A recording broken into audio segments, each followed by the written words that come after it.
Place your Halo Mini into service mode, so keep your foot off the brake, you'll tap the start button, pop your code in, and then hold on the last press. You'll get 1 flash to confirm it's disarmed. Keep it held until we get 5 flashes.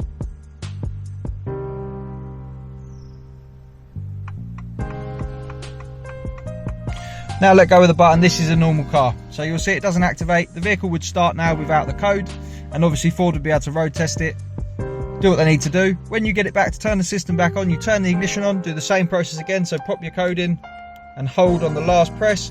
When it's coming out, you don't get a flash straight away. Keep it held until you get 1 flash, which takes about 10 seconds, and then your system will be back on, your vehicle will be secure. So there we go. Just to make sure, we'll turn the vehicle off, or on some vehicles we'll open the door, receive the 2 flashes to activate the system, and then your vehicle's secure. This is the Halo Mini.